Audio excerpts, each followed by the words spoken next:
नमस्कार दोस्तों, आप सभी लोगों का ज्ञान अकेडमी में स्वागत है। जैसा कि आप सभी लोग जानते हैं, आपका जो टॉपिक चल रहा है उस टॉपिक का नाम है इंग्लिश अल्फ़ाबेट। और हमने लास्ट क्लास में इस टॉपिक के अंदर डिस्कस किया था इसके type 1 arrangement of words on the basis of English dictionary को, यानी शब्दों को व्यवस्थित करना डिक्शनरी के आधार पर। तो जो ये टाइप था आप लोगों का, इसको हमने पूरी तरीके से कंप्लीट यानी डिस्कस कर लिया था। आज की क्लास में हम डिस्कस करेंगे इसी टॉपिक के नेक्स्ट टाइप को, यानी टाइप 2 को, जिसका नाम है लॉजिकल सीक्वेंस ऑफ वर्ड, यानी शब्दों का तार्किक क्रम।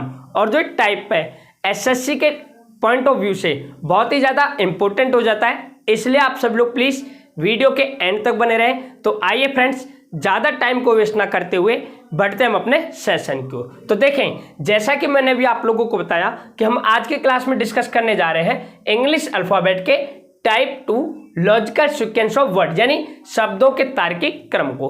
तो देखें, जब हम बात करते हैं इस टाइप की, तो सबसे पहले आप लोगों को ये पता होना चाहिए कि इस टाइप के अंदर आप लोगों से किस प्रकार के क्वेश्चन पूछे जाते हैं। तो फ्रेंड्स, होता क्या है, जब भी हम इस टाइप की बात करते हैं तो इसके अंदर आप लोगों को 4 से 5 वर्ड दिए गए होते हैं और आपको ये बताना होता है कि उन वर्ड्स का, यानी दिए गए वर्ड्स का एग्जैक्ट सीक्वेंस क्या होगा। मतलब कि आप लोगों को जो सीक्वेंस बताना है ना, वो क्या होगा एक लॉजिक के आधार पर। और जो भी आप लोगों के इस टाइप के क्वेश्चन होते हैं वे सभी आप लोगों के आएंगे लॉजिकल सीक्वेंस ऑफ वर्ड, यानी शब्दों के तार्किक क्रम के अंदर। जैसे फ्रेंड्स, आपको ये बताना होगा कि सबसे पहले O2 आया था या फिर सबसे पहले लाइफ आई थी, सबसे पहले लाइफ आई थी या फिर सबसे पहले एनिमल्स आए थे, सबसे पहले एनिमल्स आए थे या फिर सबसे पहले आप लोगों के ह्यूमन बींग्स आए थे। तो इस टाइप के क्वेश्चन आप लोगों से इसके अंदर पूछे जाते हैं। अब मैंने फ्रेंड्स यहाँ पर इसी टाइप को और ज़्यादा अच्छे तरीके से समझने के लिए 3 से 4 एग्जाम्पल लिए। तो आइए सबसे पहले हम एक एक करके इन सभी एग्जाम्पल की बात कर लेते हैं। तो फ्रेंड्स देखें, सबसे पहले हम बात करेंगे एग्जाम्पल नंबर 1 की। इसमें आप लोगों को दिया गया है family, community, member, locality and state. अब आप लोगों को इन सभी वर्ड्स को देखना है और ये बताना है कि एक लॉजिक के आधार पर इन सभी वर्ड्स में से सबसे पहले कौन सा वर्ड आएगा, यानी इनमें से सबसे पहले कौन सी सिचुएशन होगी, आपको ये बताना है। तो देखें, हमें यहाँ पर क्या दिया गया है, family, community, member, locality, state. Hindi medium students परिवार, समुदाय, सदस्य, क्षेत्र और राज्य। तो अब देखें, जब मैं बात करूंगा इस क्वेश्चन की तो सबसे पहले क्या आएगा, सबसे पहले आएगा आप लोगों का इसमें से सदस्य, क्या आएगा, मेंबर। क्यों?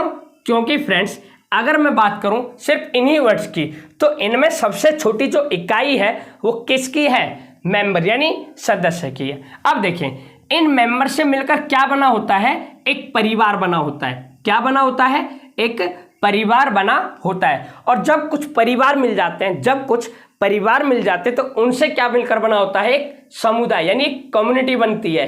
फ्रेंड्स देखें, सबसे पहले क्या होते हैं, मेंबर, यानी कुछ सदस्य होते हैं। उन सदस्यों को जब मिला दिया जाता है तो हम ये कह सकते हैं कि इस एग्जाम्पल में अगर देखा जाए तो फिर क्या बनेगा, फैमिली बनेगी। क्या बनेगा, फैमिली बनेगी। और friends according to this example, family के बाद यानी उन फैमिली को मिलाकर क्या बनेगा, एक कम्युनिटी, यानी एक समुदाय बनेगा। फिर देखें, जब हम उन समुदाय को मिला देते हैं तो बनता है क्या, एक लोकेलिटी। क्या बनता है, एक क्षेत्र बनता है। और सबसे लास्ट में आप लोगों का आएगा राज्य। तो आपने इस प्रकार से क्या देखा, इस एग्जाम्पल का जो सीक्वेंस होगा वो क्या होगा, सी के बाद ए के बाद बी, डी एंड ई। तो फ्रेंड्स जिस भी ऑप्शन में आपके CABDE होगा वही ऑप्शन आप लोगों का क्या होगा, करेक्ट होगा। अब हम देखेंगे नेक्स्ट एग्जाम्पल को। तो देखें, नेक्स्ट एग्जाम्पल में आप लोगों को दिए गए हैं words protect, pressure, relief, rain, flood. Hindi में रक्षा करना, दबाव, बचाव, वर्षा और बाढ़। अब आप लोगों को यही बताना है कि इनमें सबसे पहले कौन सी क्रिया होती है, यानी सबसे पहले कौन सा वर्ड आएगा। तो देखें, अगर मैं बात करूं यहां पर सबसे पहले मान लो बाढ़ की, किसकी, बाढ़ की, तो मुझे आप लोग एक बात बताएं, क्या यहां पर सबसे पहले बाढ़ वर्ड आएगा, नहीं। क्यों? क्योंकि बाढ़ से पहले क्या आता है, रेन आती है। बाढ़ से पहले क्या आती है, रेन आती है। रेन के बाद क्या आएगी, बाढ़। तो इसलिए हमें ऐसे ही तुक्के में जवाब नहीं देने हैं, आपको क्या करना है, सबसे पहले इन्हें पढ़ना है सभी वर्ड्स को, फिर एक लॉजिक देखना है कि क्या लॉजिक इससे निकल कर आ रहा है। तो देखें, अगर मैं बात करूं इस एग्जाम्पल की, तो देखो हमें यहां पर दिया गया है protect, pressure, relief, rain and flood. तो देखें, अगर देखा जाए इस क्वेश्चन को तो सबसे पहले क्या आएगा, प्रेशर आएगा। यानी देखो होता क्या, जब भी कोई भी प्राकृतिक घटना होती है तो उससे पहले क्या आता है, एक प्रेशर यानी एक प्रकार का एक दबाव आता है। तो सबसे पहले क्या आएगा, आप लोगों का आएगा दबाव यानी प्रेशर। अब उसके बाद क्या आएगी, अकॉर्डिंग टू दिस क्वेश्चन, उसके बाद आएगी रेन। क्या आएगी, रेन। सेकंड नंबर पर क्या आएगी, रेन। थर्ड नंबर पर क्या आएगा, देखो जब बारिश ज्यादा आती है तो क्या होता है, बाढ़ आती है। तो इस प्रकार से थर्ड नंबर पर क्या आएगी, बाढ़ आएगी। अब फोर्थ नंबर पर देखो, आप एक बात बताएं, पहले बचाव किया जाता है या फिर पहले रक्षा? तो पहले पता है रक्षा की जाती है, पहले क्या की जाती है, पहले रक्षा। तो इसलिए फोर्थ नंबर पर ये, और सबसे लास्ट में हम क्या करते हैं, उन सब चीजों का बचाव करते हैं। क्या करते हैं, बचाव। तो सबसे लास्ट में क्या आएगा, बचाव। तो इस प्रकार से इसका सीक्वेंस क्या होगा, सीक्वेंस होगा बी, डी के बाद क्या आएगा, ई, और ई के बाद क्या आएगा, ए, और सबसे लास्ट में आएगा आप लोगों का सी। तो जिस भी ऑप्शन में बी डी ई ए सी ये होगा, वही ऑप्शन आप लोगों का क्या होगा, राइट आंसर होगा। देखेंगे अब हम नेक्स्ट एग्जाम्पल को। तो देखें, नेक्स्ट एग्जाम्पल में आप लोगों को दिया गया है nation, village, city, district and state. Hindi में राष्ट्र, गांव, शहर, जिला और राज्य। तो अब आप लोगों को बताना है कि सबसे पहले क्या आएगा। तो देखें, जब हम बात करेंगे इस एग्जाम्पल की, तो इसमें आप लोगों को क्या दिए गए हैं, इस प्रकार के वर्ड दिए गए हैं, जैसे नेशन, विलेज, सिटी, डिस्ट्रिक्ट और स्टेट। तो आप लोग मुझे एक बात बताएं, इनमें सबसे छोटी इकाई क्या होती है? तो इनमें सबसे छोटी इकाई होती है आप लोगों की विलेज, यानी सबसे पहले क्या आता है, विलेज यानी गांव। अब गांव के बाद क्या होता है, गांव के बाद देखें इसमें से बताना है, गांव के बाद क्या नेशन आएगा, नहीं। क्या स्टेट आएगा, नहीं। गांव के बाद होता है आप लोगों का शहर, यानी सेकंड नंबर पर क्या आएगा, सिटी। अब सिटी के बाद क्या आएगा, स्टेट, नेशन या डिस्ट्रिक्ट। तो थर्ड नंबर पर आएगा डिस्ट्रिक्ट। क्या आएगा, डिस्ट्रिक्ट। फोर्थ नंबर पर स्टेट, और फिफ्थ नंबर पर आएगा आप लोगों का राष्ट्र। क्यों, क्योंकि स्टेट से बड़ा क्या होता है, आप लोगों का राष्ट्र होता है। तो इस प्रकार से आप लोगों का जो सीक्वेंस होगा वो होगा बी के बाद सी, डी, ई एंड देन ए। तो जिस भी ऑप्शन में बी, सी, डी, ई, ए होगा, वही ऑप्शन आप लोगों का क्या होगा, राइट आंसर होगा। अब हम देखेंगे नेक्स्ट एग्जांपल को। तो देखें, यहां पर दिया गया है probation, interview, selection, appointment, application और एडवर्टाइजमेंट। हिंदी में परिनीक्षा, साक्षात्कार, चयन, नियुक्ति, आवेदन करना और विज्ञापन। तो देखें, जब हम बात करेंगे इसकी, तो सबसे पहले क्या होता है, देखो सबसे पहले पता है एक एडवर्टाइजमेंट आता है। जब भी आप फॉर्म भरते हैं तो फॉर्म कैसे भरते हैं, उस एडवर्टाइजमेंट को देखकर भरते हैं। जब कोई वैकेंसी निकलती है तो जो वैकेंसी निकल रही है ना, वही आप लोगों का क्या कहलाता है, उसका एडवर्टाइज। तो देखें, सबसे पहले आप क्या देखते हो, एडवर्टाइजमेंट को देखते हो, यानी सबसे पहले क्या आएगा आप लोगों का विज्ञापन, यानी सबसे पहले क्या होता है, विज्ञापन निकलता है। अब उसके बाद क्या होता है, जब विज्ञापन होता है यानी एडवर्टाइजमेंट आता है, उसके बाद हम उसको क्या करते हैं, आवेदन करते हैं यानी अप्लाई करते हैं। तो सेकंड नंबर पर क्या आएगा, एप्लीकेशन आएगा। क्या आएगा, एप्लीकेशन आएगा। अब देखें, जब हमने अप्लाई कर दिया तो उसके बाद क्या होता है, क्या हम डायरेक्ट चयन होते हैं, नहीं। क्या हमारी डायरेक्ट नियुक्ति होती है, नहीं। क्या हम डायरेक्ट परिनीक्षा के लिए जाते हैं, आप लोगों को कुछ इस प्रकार से सोचना है, नहीं। तो फिर उसके बाद क्या होगा, उसके बाद होता है हमारा इंटरव्यू, यानी थर्ड नंबर पर क्या आएगा, इंटरव्यू आएगा। अब देखें, सबसे पहले हमने क्या करा, एडवर्टाइजमेंट को देखा। जब एडवर्टाइजमेंट को देखा तो उसके बाद हमने उस फॉर्म को भरा यानी आवेदन किया। अब जब आवेदन किया तो उसके बाद क्या हुआ, हमारा इंटरव्यू हुआ। क्या हुआ, इंटरव्यू। अब इंटरव्यू हुआ तो उसके बाद पता चलता है कि हमारा सिलेक्शन होगा कि नहीं। तो फोर्थ नंबर पर क्या आएगा, सिलेक्शन। अब देखें, जब सिलेक्शन हो जाता है, मान लो हमारा सिलेक्शन हो गया, तो हमें पता चलता है कि अब हमारी नियुक्ति कहां पर होने वाली है, यानी हमें कहां पर अपॉइंट किया जाना है। तो फिफ्थ नंबर पर क्या आएगा, अपॉइंटमेंट। अब सबसे लास्ट में आता है आप लोगों का प्रोबेशन। सबसे लास्ट में क्या आएगा? प्रोबेशन। तो 6th नंबर पर क्या हो जाएगा? प्रोबेशन। अब प्रोबेशन का क्या मतलब होता है? आप में से बहुत से स्टूडेंट्स को नहीं पता होगा। प्रोबेशन का मतलब होता है जांच पड़ताल करना। क्या करना? जांच पड़ताल करना, यानी किसी को परखना या फिर उसकी जांच करना। होता क्या है, जब भी आप सेलेक्ट होकर किसी भी जॉब में जाते हो, चाहे वो गवर्नमेंट हो या फिर प्राइवेट, तो जब आप लोगों की सारी प्रक्रिया हो जाती है, उसके बाद आप लोगों को कुछ महीने के लिए, या जैसे 3 महीने, 6 महीने या फिर 1 साल के लिए, अकॉर्डिंग टू जॉब, जैसी जिस प्रकार की जॉब होती है उसके हिसाब से आप लोगों को परिनिरीक्षा यानी प्रोबेशन में रखा जाता है। और उसमें आप लोगों का ये देखा जाता है कि आप लोगों का कैसा बिहेवियर है, आप लोगों को कैसे, आप मीन्स किस तरीके से लोगों को ट्रीट कर रहे हो। ठीक है, तो इस प्रकार की जो भी प्रक्रिया होती है वो आप लोगों की कहाँ होती है? सबसे लास्ट में होती है, जिसे कहा जाता है प्रोबेशन यानी परिनिरीक्षा। होता नॉर्मली सा ये है कि आप जब सेलेक्ट हो जाते हो, पूरी प्रक्रिया हो जाती है, उसके बावजूद यानी उसके बाद भी आप लोगों को 3 से 6 महीने यानी 3 महीने या फिर 6 महीने, ये जॉब के ऊपर डिपेंड करता है किस टाइप की जॉब है, वहां पर आप लोगों को एक जांच यानी परखने की निधि में रखा जाता है, जिससे कि आप लोगों के बिहेवियर को वो जज करते हैं। तो इस प्रकार से सबसे लास्ट में आएगा आप लोगों का प्रोबेशन। तो इस प्रकार से इसका क्या सीक्वेंस होगा? इसका सीक्वेंस होगा एफ के बाद ई, फिर है बी, सी, डी और ए। तो जिस भी ऑप्शन में एफ, ई, बी, सी, डी, ए ये होगा, वही ऑप्शन आप लोगों का क्या होगा? राइट आंसर होगा। फ्रेंड्स, आशा करता हूं कि आप लोगों को ये सभी एग्जाम्पल बहुत ही अच्छी तरीके से समझ में आए होंगे। फ्रेंड्स, अब हम देखेंगे इसी के नेक्स्ट टाइप, जो कि आप लोगों का टाइप 3rd। तो प्लीज आप सभी लोग हेडिंग दे इसके टाइप 3rd की। और टाइप 3rd है आपका लेटर पेयर बेस्ड क्वेश्चन। क्या है? लेटर पेयर बेस्ड क्वेश्चन, यानी अक्षर युग्म पर आधारित प्रश्न। तो देखें,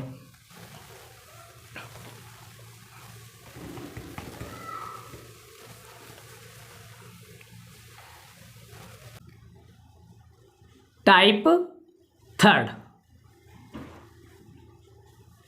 और टाइप 3rd है आपका letter pair based question. Letter pair based questions, यानी अक्षर युग्म पर आधारित प्रश्न।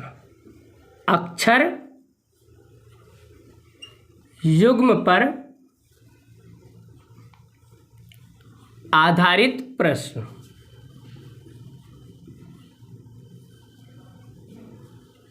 अक्षर युग्म पर आधारित प्रश्न यानी लेटर पेयर बेस्ड क्वेश्चन। तो देखें, जैसे किसी व्यक्ति ने आपसे कहा शब्द डिप्लोमेसी में, शब्द डिप्लोमेसी में, शब्द डिप्लोमेसी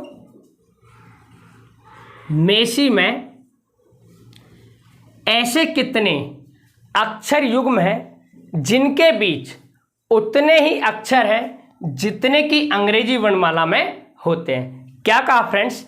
शब्द डिप्लोमेसी में ऐसे कितने अक्षर युग्म हैं जिनके बीच उतने ही अक्षर हैं जितने की अंग्रेजी वर्णमाला में होते हैं? शब्द डिप्लोमेसी में ऐसे कितने अक्षर युग्म हैं जिनके बीच उतने ही अक्षर होते हैं जितने की अंग्रेजी वर्णमाला में होते हैं? तो देखें, जब भी आप लोगों के इस टाइप के क्वेश्चन हो यानी लेटर पेयर बेस्ड पर हो, तो इस टाइप के क्वेश्चन का आंसर निकालने के लिए आप लोगों को 3 बातों पर ध्यान रखना है। पहला, आप लोगों को काउंटिंग करनी है लेफ्ट टू राइट। आप लोगों को काउंटिंग करनी है लेफ्ट टू राइट। दूसरा, आप लोगों को काउंटिंग करनी है राइट टू लेफ्ट। काउंटिंग करनी है राइट टू लेफ्ट। और तीसरा, while counting, while counting Z comes series will stop. Series will stop. तो देखें, मैंने क्या कहा, जब भी इस टाइप के क्वेश्चन हो कि आप लोगों से ये पूछा जाए कि उस वर्ड के अंदर कितने अक्षर युग्म हैं, यानी ऐसे कितने अक्षर युग्म हैं जिनके बीच उतने ही अक्षर हैं जितने कि अंग्रेजी वर्णमाला के अंदर होते हैं। तो इसका आंसर निकालने के लिए आप लोगों को 3 बातों पर ध्यान रखना है। पहला, काउंटिंग करनी होगी आप लोगों को लेफ्ट टू राइट। दूसरा, काउंटिंग करनी होगी आप लोगों को राइट टू लेफ्ट। और तीसरा, वाइल काउंटिंग जेड कम्स, यानी काउंटिंग करने के दौरान यदि कहीं भी बीच में जेड आ जाता है तो आप लोगों की जो सीरीज है वो वहीं पर रुक जाती है। तो देखिए फ्रेंड्स, मैं क्या कहना चाह रहा हूं। सबसे पहले हम काउंटिंग करेंगे लेफ्ट टू राइट। तो देखें हम किस तरीके से काउंटिंग करेंगे। हम यदि बात करें इस वर्ड डिप्लोमेसी की, तो सबसे पहले हम काउंटिंग करेंगे यहां से, जैसे D E F G H I J K L. क्या कोई पेयर बन पाया? नहीं। अब देखें आई J K L M, I J K L M, it means ये एक पेयर होगा, यानी आई और एम हमारा क्या होगा? एक पेयर होगा। क्यों? क्योंकि देखें आई और एम के बीच में उतने ही लेटर्स हैं जितने कि अंग्रेजी वर्णमाला के अंदर में होते हैं। जैसे आई और एम, तो देखें आई और एम के बीच में कितने लेटर्स हैं? आई के बाद क्या आता है? जे के एल। आई के बाद क्या आता है? जे के एल, जे के एल, यानी आई के बाद क्या आता है? यानी आई और एम के बीच में देखो कितने लेटर्स हैं? जे के एल। आई के बाद आई, जे के एल, और एल के बाद क्या आता है? एम। इट मीन्स आई और एम के बीच में कितने लेटर्स हैं? 3। तो देखें यहां पर भी कितने लेटर्स हैं? 3 ही हैं। कितने हैं? 3 ही लेटर्स आ रहे हैं। तो जब फ्रेंड्स अंग्रेजी वर्णमाला के अंदर इन दोनों के बीच में 3 लेटर्स हैं और यहां पर भी इन दोनों के बीच में ही कितने लेटर्स हैं? 3। तो इसका ये मतलब है कि ये क्या होगा? इसका पेयर होगा। और मैं आप लोगों को इसकी एक छोटी सी ट्रिक बता दूं, तो देखिए आप किस तरीके से निकालेंगे। जब आपने यहां से काउंटिंग की आई जे के एल एम, तो आपने यहां पर क्या देखा? देखो आई, तो जब आप यहां पर आई बोल रहे हो तो आप एक चीज देखो, क्या यहां पर आई है। अब देखें आई के बाद क्या आता है? जे। क्या यहां पर जे है? नहीं है। के क्या यहां पर के है? नहीं है। आई के बाद जे के, फिर एल। क्या यहां पर एल है? नहीं। एम, एल के बाद आता है एम। तो आपने देखा कि आपके मुंह से निकलने वाला जो साउंड है वो क्या है? एम का, और यहां पर भी हमें क्या दे रखा है?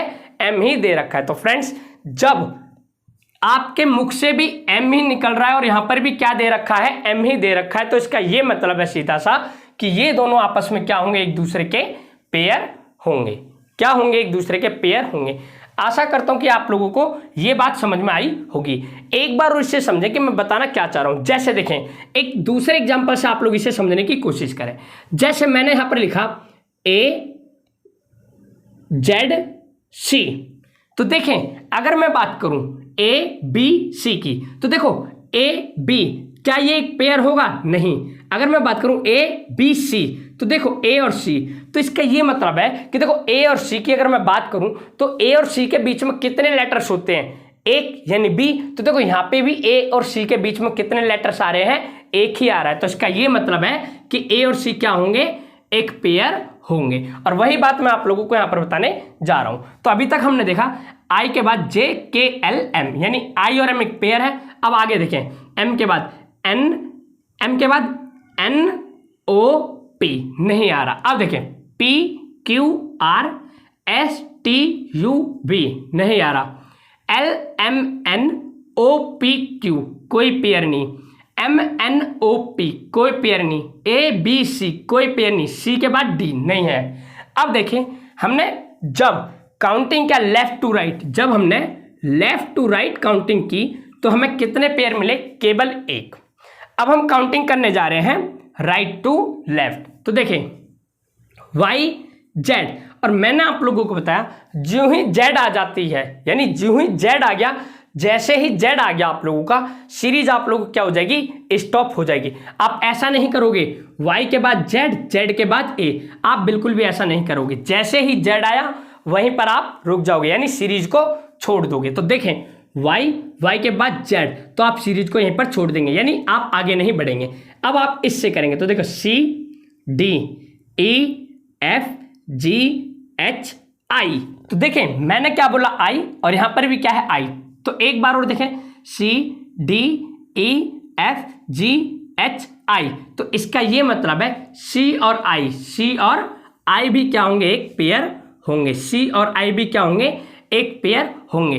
अब आप इसे चेक भी कर सकते हैं। देखें सी और आई के बीच कितने लेटर्स आते हैं, सी और आई के बीच आते हैं D E F G H, D E F G H. C और आई के बीच में कितने लेटर्स आ रहे हैं, D E F G H, यानी 5। तो देखो यहां पर भी 5 ही लेटर आ रहे होंगे, 1 2 3 4 5। भले वो बात अलग है कि कोई से भी लेटर्स आ रहे हो, लेकिन आपने क्या देखा सी और आई के बीच में यहाँ पर कितने लेटर्स आ रहे हैं, 5। तो इसका ये मतलब है ये भी क्या होगा, एक पेयर ही होगा। और मैंने आप लोगों को इसकी एक छोटी सी बहुत ही बेस्ट ट्रिक बताई कि आप लोग क्या करें, इतना कुछ करने की जरूरत नहीं। जब आप काउंटिंग करते हैं इस प्रकार से, जैसे C D E F G H I, तो आपने क्या देखा कि यहाँ पर आई आपके मुख से निकल रहा है, और मुख से निकल भी रहा है तो वही वर्ड आप लोगों को यहाँ पर दिया भी गया है। इट मीन्स जो वर्ड आप लोगों के मुख से निकल रहा हो वही वर्ड आप लोगों के क्वेश्चन यानी इस वर्ड में भी दिया गया हो उसी स्थान पर। इसका ये मतलब है कि वो दोनों आपस में क्या होंगे, एक पेयर होंगे। क्या होंगे, एक पेयर होंगे। और ऐसे पेयर होंगे कि जिनके बीच में उतने ही लेटर्स होते हैं जितने कि अंग्रेजी वर्णमाला के अंदर में होते हैं। क्लियर। अब देखिए आई के बाद जे। अब देखिए A B C D E F G, नहीं एम एन ओ पी। तो देखिए एम एन ओ पी, तो आपने क्या देखा एम और पी भी एक क्या है, पेयर है। क्यों, क्योंकि एम और पी के बीच में उतने ही लेटर्स होते हैं जितने कि अंग्रेजी वर्णमाला में होते हैं। यानी यहाँ पर 2 लेटर्स हैं एम और पी के बीच में।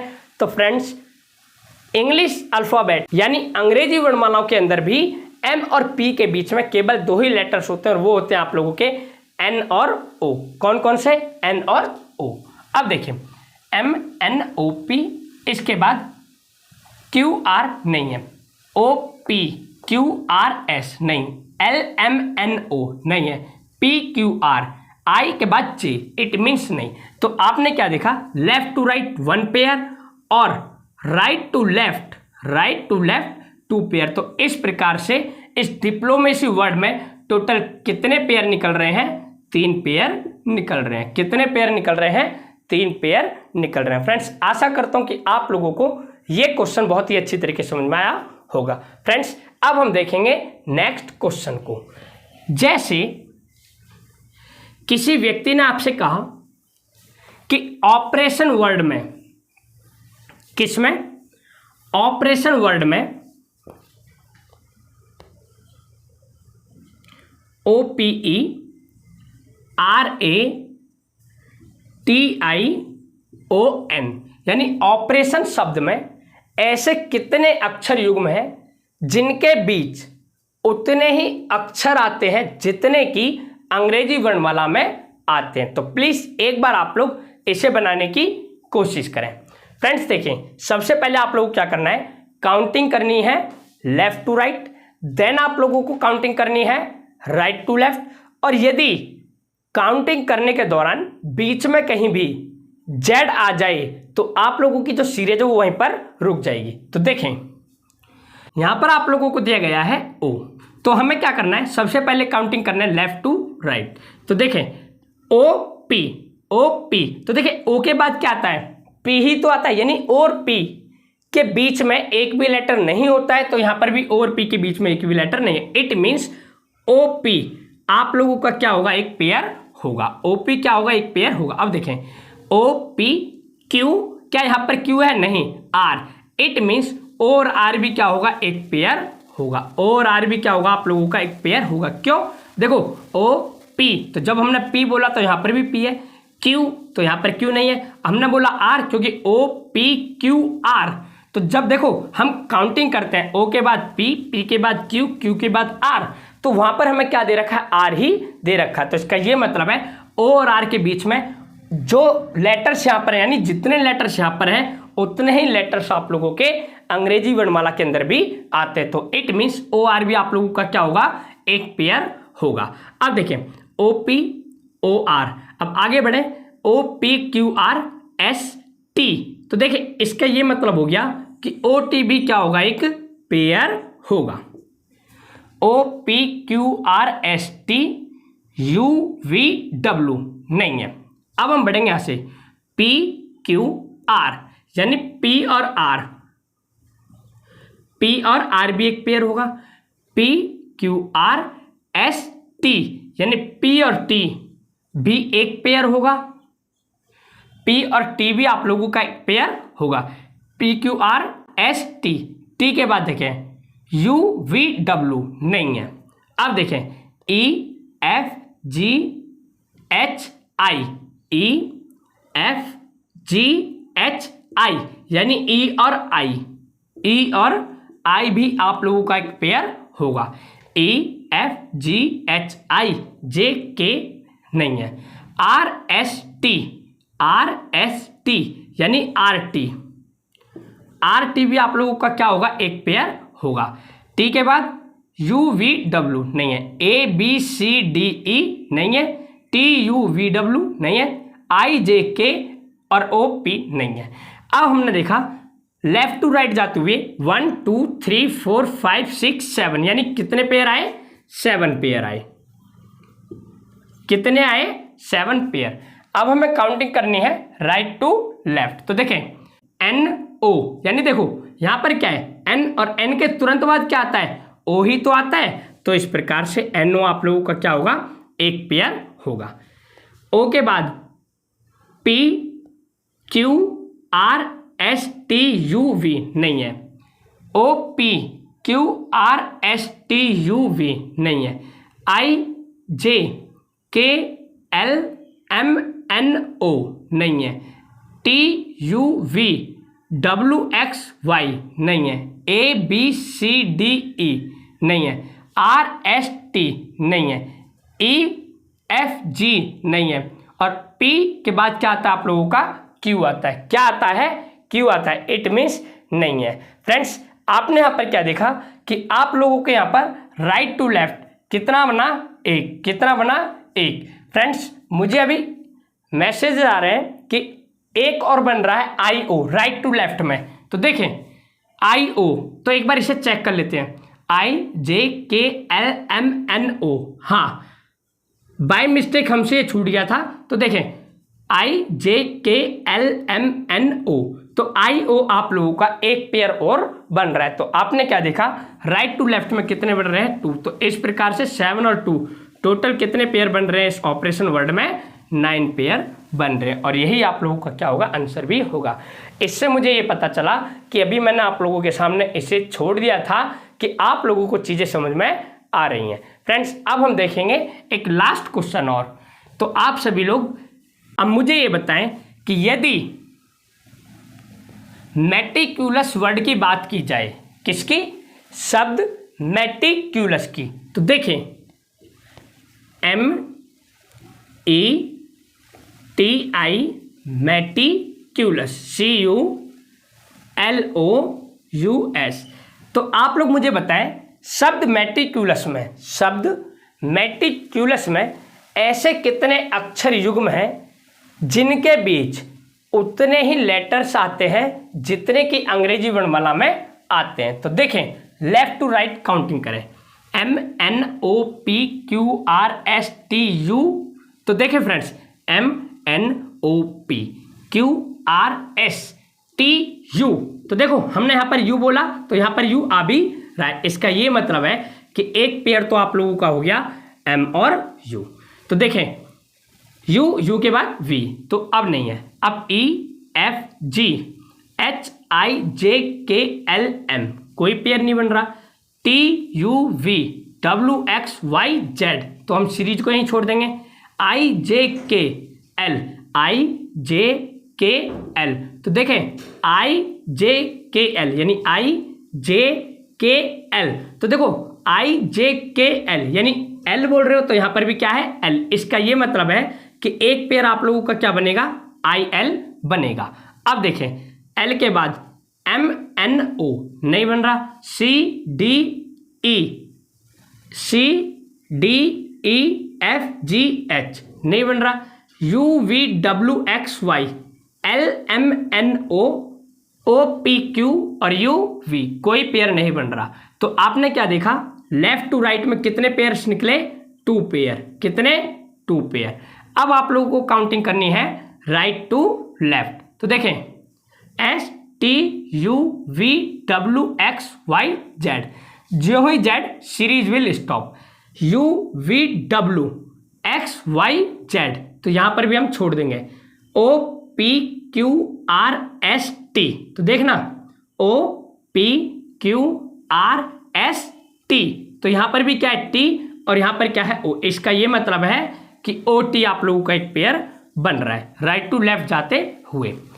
T के बाद UV, LMNOPQR, CDEFG, IJKL, TUV और EF। इसका मतलब है कि राइट टू लेफ्ट जाते हुए कितने पेयर बन रहे हैं, एक पेयर बन रहा है। तो आपने इस प्रकार से क्या देखा कि मेटिकुलस जो वर्ड है इसमें टोटल कितने पेयर बन रहे हैं, 3 पेयर बन रहे हैं। कितने पेयर बन रहे हैं, 3 पेयर बन रहे हैं। तो फ्रेंड्स, इस प्रकार से आशा करता हूं कि आप लोगों को टाइप 3 जो था आप लोगों का लेटर पेयर बेस्ड क्वेश्चन बहुत ही अच्छी तरीके से समझ में आ गया होगा। फ्रेंड्स, प्लीज एक बार आप लोग सभी कमेंट में बताएं कि ये टाइप आप लोगों को कैसा लगा।